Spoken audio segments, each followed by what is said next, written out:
আসসালামু আলাইকুম এভরিওয়ান, কেমন আছেন সবাই? আশা করছি মহান আল্লাহ তাআলার অশেষ রহমতে অনেক অনেক ভালো আছেন।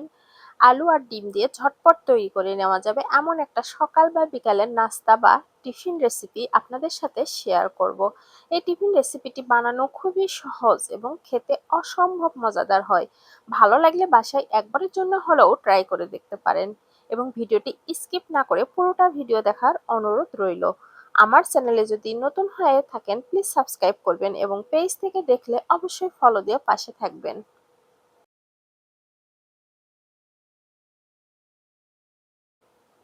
মজার এই নাস্তাটি তৈরি করার জন্য আমি এখানে একটা বাটিতে নিয়ে নিচ্ছি ময়দা। এখানে আমি 2 কাপ পরিমাণ ময়দা নিয়েছি। 2 কাপ পরিমাণ ময়দা বলতে 200 গ্রাম মতো ময়দা নিয়েছি। প্রথমে দিয়ে দিচ্ছি সামান্য পরিমাণের লবণ আর দিয়ে দিচ্ছি রান্নার তেল 2 টেবিল চামচ পরিমাণ। রান্নার তেল আর লবণ দিয়ে ময়দাটা আমি ভালোভাবে মেখে নিচ্ছি। আপনারা ময়দার পরিবর্তে আটাও ব্যবহার করতে পারেন। ময়দাটা ভালোভাবে মেখে নিয়ে অল্প অল্প করে পানি দিয়ে একটা ডো তৈরি করে নিব, ঠিক যেভাবে আমরা পুরি বা সিঙ্গারার ডো তৈরি করে নেই। এখানে আমার 2 কাপ পরিমাণ আটার জন্য 1 কাপেরও একটু কম পরিমাণ পানি লেগেছে। পানির পরিমাণটা আপনাদের কিছুটা কম বেশি লাগতে পারে।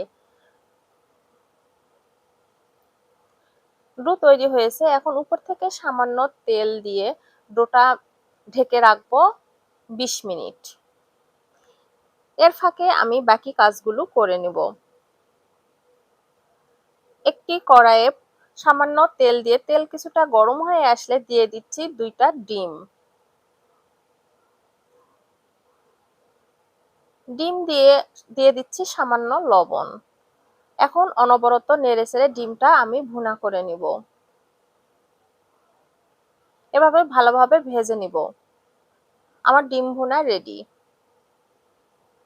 আমি আগে থেকে আলু সিদ্ধ করে রেখেছিলাম। আলুগুলো এখন একটা গ্রেটারের সাহায্যে গ্রেট করে নিব। আপনারা গ্রেটারের সাহায্যে গ্রেট করে না নিয়ে কাঁটা চামচ দিয়েও ম্যাশ করে নিতে পারেন বা হাত দিয়ে মথে নিলেও হবে। আপনারা নিজেদের সুবিধা অনুযায়ী কাজটা করে নিতে পারেন। আমি গ্রেটার দিয়ে গ্রেট করে নিচ্ছি। এখন দিয়ে দিচ্ছি পেঁয়াজ কুচি। 2 টেবিল চামচ পরিমাণ পেঁয়াজ কুচি দিয়েছি। দিয়ে দিচ্ছি কাঁচামরিচ। দিয়ে দিচ্ছি চিলি ফ্লেক্স। চাট মশলা 1 চা চামচ পরিমাণ। ধনিয়া গুঁড়া ও জিরার গুঁড়া 1/2 চা চামচ করে। লবণ স্বাদ মতো।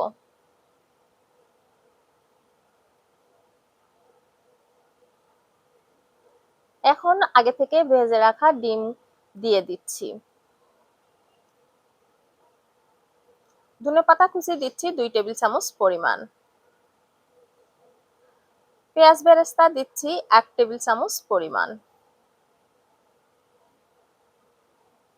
এখন সমস্ত উপকরণগুলো হাত দিয়ে ভালোভাবে মথে নিই। ডিম আলুর পুরটা একদম রেডি। এখন আগে থেকে তৈরি করে রাখা ডোটা আরো কিছুক্ষণ মথে নিব। কিছুক্ষণ মথে নিয়ে এরকম লম্বাটে করে নিয়ে লেচি কেটে নিব। একটা নাইফের সাহায্যে সমান ভাগে কেটে নিচ্ছি। এখানে আমি 7টা টুকরা করে নিয়েছি। খুব বেশি বড়ও করব না, আবার খুব বেশি ছোট না। এখান থেকে একটা লেচি নিয়ে আমি রুটির মতো বেলে নিব।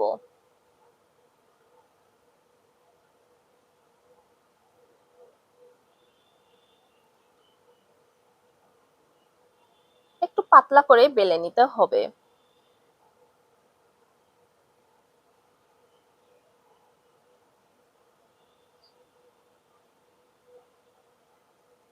দেখতে পাচ্ছেন আমি কিভাবে বেলে নিয়েছি। এখন আগে থেকে তৈরি করে রাখা ডিম আলুর পুর থেকে কিছুটা পুর রুটির মাঝখানে দিয়ে দিব।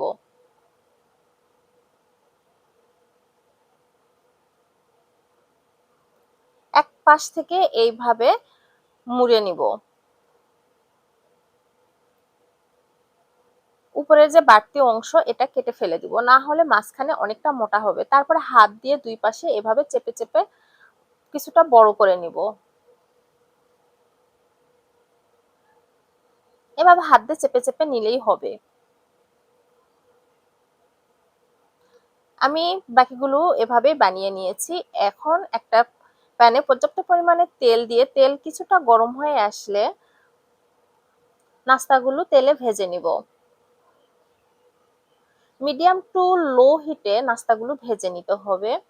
হাই হিটে ভেজে নিলে বাইরে থেকে কালার আসবে কিন্তু ভিতরে কাঁচা থাকবে, খেতে ভালো লাগবে না। অবশ্যই একটু সময় নিয়ে মিডিয়াম টু লো আছে ভালোভাবে দুপাশ উল্টিয়ে পাল্টিয়ে ভেজে নিতে হবে। ভাজতে ভাজতে দেখেন কতটা ফুলে এসেছে এবং কত সুন্দর কালার এসেছে।